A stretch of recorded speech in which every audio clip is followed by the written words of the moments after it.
Selamat malam. Kali ini saya akan melanjutkan membaca Injil Yohanes, yaitu dari Yohanes yang ketiga. Percakapan dengan Nikodemus. Adalah seorang Farisi yang bernama Nikodemus, seorang pemimpin agama Yahudi. Ia datang pada waktu malam kepada Yesus dan berkata, "Rabi, kami tahu bahwa engkau datang sebagai guru yang diutus Allah. Sebab tidak ada seorang pun yang dapat mengadakan tanda-tanda yang engkau adakan itu, jika Allah tidak menyertainya." Yesus menjawab, katanya, "Aku berkata kepadamu, sesungguhnya jika seorang tidak dilahirkan kembali, ia tidak dapat melihat kerajaan Allah." Kata Nikodemus kepadanya, "Bagaimanakah mungkin seorang dilahirkan kalau ia sudah tua? Dapatkah ia masuk kembali ke dalam rahim ibunya dan dilahirkan lagi?" Jawab Yesus, "Aku berkata kepadamu, sesungguhnya jika seorang tidak dilahirkan dari air dan roh, ia tidak dapat masuk ke dalam kerajaan Allah. Apa yang dilahirkan dari daging adalah daging, dan apa yang dilahirkan dari roh adalah roh.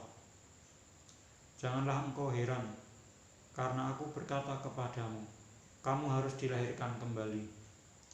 Angin bertiup kemana ia mau, dan engkau mendengar bunyinya, tetapi engkau tidak tahu dari mana ia datang atau kemana ia pergi. Demikianlah halnya dengan tiap-tiap orang yang lahir dari roh." Nikodemus menjawab, katanya, "Bagaimanakah mungkin hal itu terjadi?" Jawab Yesus, "Engkau adalah pengajar Israel, dan engkau tidak mengerti hal-hal itu? Aku berkata kepadamu, sesungguhnya kami berkata-kata tentang apa yang kami ketahui, dan kami bersaksi tentang apa yang kami lihat, tetapi kamu tidak menerima kesaksian kami."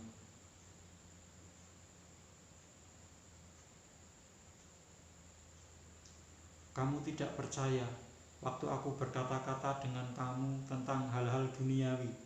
Bagaimana kamu akan percaya kalau aku berkata-kata dengan kamu tentang hal-hal surgawi? Tidak ada seorang pun yang telah naik ke surga selain daripada Dia yang telah turun dari surga, yaitu Anak Manusia. Dan sama seperti Musa meninggikan ular di padang gurun, demikian juga Anak Manusia harus ditinggikan, supaya setiap orang yang percaya kepadanya beroleh hidup yang kekal. Karena begitu besar kasih Allah akan dunia ini, sehingga Ia telah mengaruniakan Anaknya yang tunggal, supaya setiap orang yang percaya kepadanya tidak binasa, melainkan beroleh hidup yang kekal. Sebab Allah mengutus Anaknya ke dalam dunia bukan untuk menghakimi dunia, melainkan untuk menyelamatkannya oleh Dia. Barang siapa percaya kepadanya, ia tidak akan dihukum. Barang siapa tidak percaya, ia telah berada di bawah hukuman, sebab ia tidak percaya dalam nama Anak Tunggal Allah. Dan inilah hukuman itu, terang telah datang ke dalam dunia, tetapi manusia lebih menyukai kegelapan daripada terang, sebab perbuatan mereka jahat. Sebab barang siapa berbuat jahat membenci terang dan tidak datang kepada terang itu, supaya perbuatan-perbuatannya yang jahat itu tidak nampak. Tetapi barang siapa melakukan yang benar, ia datang kepada terang, supaya menjadi nyata bahwa perbuatan-perbuatannya dilakukan dalam Allah. Kesaksian Yohanes tentang Yesus. Sesudah itu Yesus pergi dengan murid-muridnya ke tanah Yudea, dan ia diam di sana bersama-sama mereka dan membaptis. Akan tetapi Yohanes pun membaptis juga di Ainon dekat Salim, sebab di situ banyak air, dan orang-orang datang ke situ untuk dibaptis. Sebab pada waktu itu Yohanes belum dimasukkan ke dalam penjara.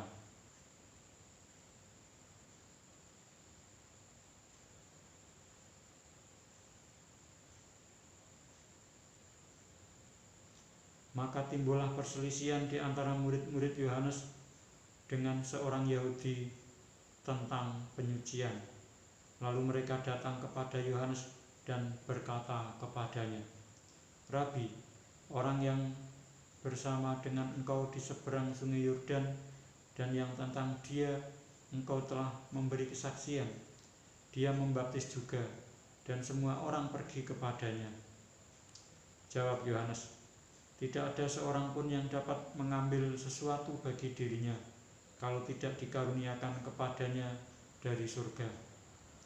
Kamu sendiri dapat memberi kesaksian bahwa aku telah berkata, aku bukan Mesias, tetapi aku diutus untuk mendahuluinya. Yang empunya mempelai perempuan ialah mempelai laki-laki, tetapi sahabat mempelai laki-laki yang berdiri dekat dia dan yang mendengarkannya sangat bersuka cita mendengar suara mempelai laki-laki itu. Itulah sukacitaku, dan sekarang sukacitaku itu penuh. Ia harus makin besar, tetapi aku harus makin kecil. Siapa yang datang dari atas adalah di atas semuanya.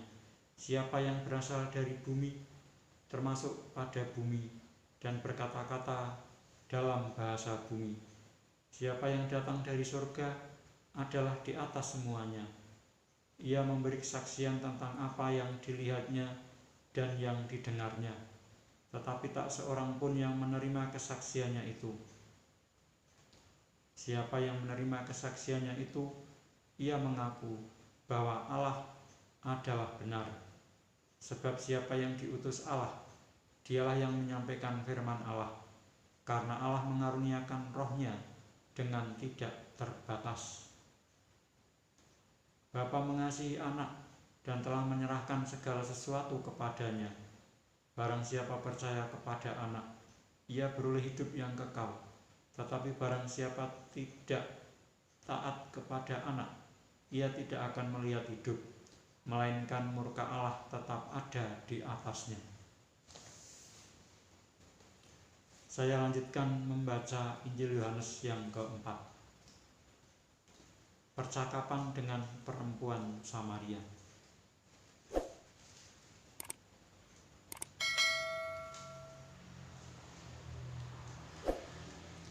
Ketika Tuhan Yesus mengetahui bahwa orang-orang Farisi telah mendengar bahwa ia memperoleh dan membaptis murid lebih banyak daripada Yohanes, meskipun Yesus sendiri tidak membaptis, melainkan murid-muridnya, ia pun meninggalkan Yudea dan kembali lagi ke Galilea. Ia harus melintasi daerah Samaria.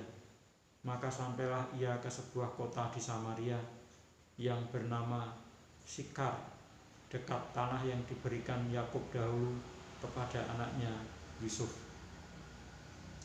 Di situ terdapat sumur Yakub. Yesus sangat letih oleh perjalanan, karena itu ia duduk di pinggir sumur itu. Hari kira-kira pukul 12. Maka datanglah seorang perempuan Samaria hendak menimba air. Kata Yesus kepadanya, "Berilah aku minum."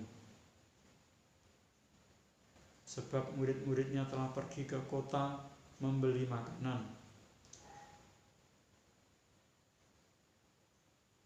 Maka kata perempuan Samaria itu kepadanya, "Masakan engkau, seorang Yahudi, minta minum kepadaku, seorang Samaria?" Sebab orang Yahudi tidak bergaul dengan orang Samaria. Jawab Yesus kepadanya, "Jikalau engkau tahu tentang karunia Allah, dan siapakah dia yang berkata kepadamu, 'Berilah aku minum,' niscaya engkau telah meminta kepadanya, dan ia telah memberikan kepadamu air hidup.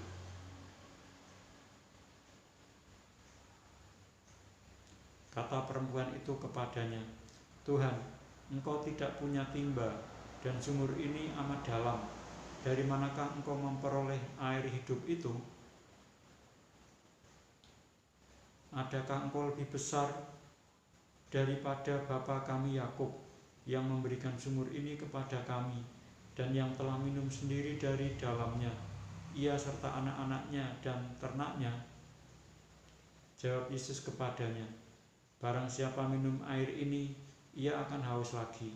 Tetapi barang siapa minum air yang akan kuberikan kepadanya, ia tidak akan haus untuk selama-lamanya. Sebaliknya, air yang akan kuberikan kepadanya akan menjadi mata air di dalam dirinya, yang terus-menerus memancar sampai kepada hidup yang kekal. Kata perempuan itu kepadanya, Tuhan, berikanlah aku air itu, supaya aku tidak haus dan tidak usah datang lagi ke sini untuk menimba air. Kata Yesus kepadanya, pergilah, panggillah suamimu dan datang ke sini. Kata perempuan itu, aku tidak mempunyai suami. Kata Yesus kepadanya, tepat katamu bahwa engkau tidak mempunyai suami, sebab engkau sudah mempunyai 5 suami, dan yang ada sekarang padamu bukanlah suamimu. Dalam hal ini engkau berkata benar. Kata perempuan itu kepadanya, Tuhan, nyata sekarang padaku bahwa engkau seorang nabi. Nenek moyang kami menyembah di atas gunung ini, tetapi kamu katakan bahwa Yerusalemlah tempat orang menyembah. Kata Yesus kepadanya, percayalah kepadaku, hai perempuan, saatnya akan tiba bahwa kamu akan menyembah Bapa bukan di gunung ini dan bukan juga di Yerusalem. Kamu menyembah apa yang tidak kamu kenal. Kami menyembah apa yang kami kenal, sebab keselamatan datang dari bangsa Yahudi. Tetapi saatnya akan datang, dan itu saya ulangi, tetapi saatnya akan datang dan sudah tiba sekarang, bahwa penyembah-penyembah benar akan menyembah Bapa dalam roh dan kebenaran, sebab Bapa menghendaki penyembah-penyembah demikian. Allah itu roh, dan barang siapa menyembah Dia harus menyembahnya dalam roh dan kebenaran. Jawab perempuan itu kepadanya, aku tahu bahwa Mesias akan datang, yang disebut juga Kristus. Apabila ia datang, ia akan memberitakan segala sesuatu kepada kami. Kata Yesus kepadanya, akulah Dia yang sedang berkata-kata dengan engkau. Pada waktu itu datanglah murid-muridnya, dan mereka heran bahwa ia sedang bercakap-cakap dengan seorang perempuan. Tetapi tidak seorang pun yang berkata, apa yang engkau kehendaki? Atau apa yang engkau percakapkan dengan dia? Maka perempuan itu meninggalkan tempayannya di situ, lalu pergi ke kota dan berkata kepada orang-orang yang di situ, mari lihat, di sana ada seorang yang mengatakan kepadaku segala sesuatu yang telah kuperbuat. Mungkinkah dia Kristus itu? Maka mereka pun pergi keluar kota, lalu datang kepada Yesus. Sementara itu murid-muridnya mengajak dia, katanya, Rabi, makanlah. Akan tetapi ia berkata kepada mereka, padaku ada makanan yang tidak kamu kenal. Maka murid-murid itu berkata seorang kepada yang lain, adakah orang yang telah membawa sesuatu kepadanya untuk dimakan? Kata Yesus kepada mereka, makananku ialah melakukan kehendak Dia yang mengutus aku dan menyelesaikan pekerjaannya. Bukankah kamu mengatakan, 4 bulan lagi tibalah musim menuai? Tetapi aku berkata kepadamu, lihatlah sekelilingmu dan pandanglah ladang-ladang yang sudah menguning dan matang untuk dituai. Sekarang juga penuai telah menerima upahnya, dan ia mengumpulkan buah untuk hidup yang kekal, sehingga penabur dan penuai sama-sama bersukacita. Sebab dalam hal ini benarlah peribahasa, yang seorang menabur dan yang lain menuai. Aku mengutus kamu untuk menuai apa yang tidak kamu usahakan. Orang-orang lain berusaha dan kamu datang memetik hasil usaha mereka. Dan banyak orang Samaria dari kota itu telah menjadi percaya kepadanya karena perkataan perempuan itu yang bersaksi. Ia mengatakan kepadaku segala sesuatu yang telah kuperbuat. Ketika orang-orang Samaria itu sampai kepada Yesus, mereka meminta kepadanya supaya ia tinggal pada mereka, dan ia pun tinggal di situ 2 hari lamanya. Dan lebih banyak lagi orang yang menjadi percaya karena perkataannya, dan mereka berkata kepada perempuan itu, kami percaya, tetapi bukan lagi karena apa yang kau katakan, sebab kami sendiri telah mendengar. Saya ulangi, kami percaya, tetapi bukan lagi karena apa yang kau katakan, sebab kami sendiri telah mendengar dia, dan kami tahu bahwa dialah benar-benar juru selamat dunia.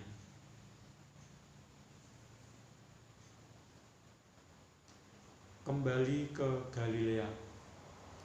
Dan setelah 2 hari itu Yesus berangkat dari sana ke Galilea, sebab Yesus sendiri telah bersaksi bahwa seorang nabi tidak dihormati di negerinya sendiri. Maka setelah ia tiba di Galilea, orang-orang Galilea pun menyambut dia, karena mereka telah melihat segala sesuatu yang dikerjakannya di Yerusalem pada pesta itu, sebab mereka sendiri pun turut ke pesta itu. Yesus menyembuhkan anak pegawai istana.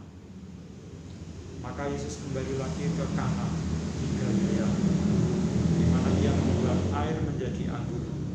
Dan di Kapernaum ada seorang pegawai istana, anaknya sedang sakit.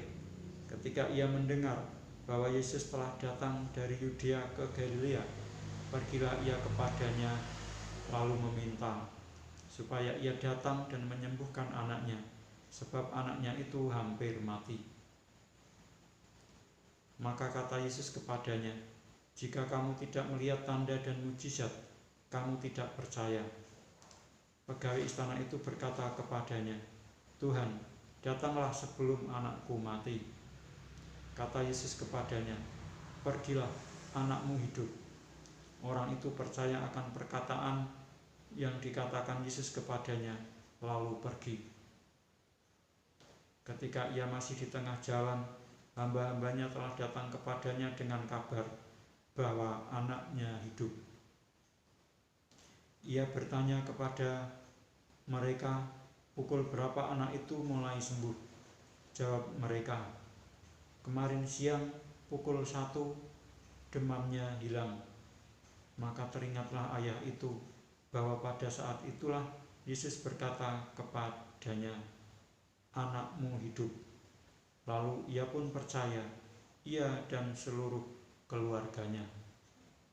Dan itulah tanda kedua yang dibuat Yesus ketika ia pulang dari Yudea ke Galilea. Demikianlah saya telah membaca Injil Yohanes sampai dengan Yohanes yang keempat. Dan saya akan melanjutkan membaca Injil Yohanes berikutnya, yaitu Yohanes 5, tentang penyembuhan pada hari Sabat di kolam Bethesda pada kesempatan yang akan datang. Sekian, terima kasih.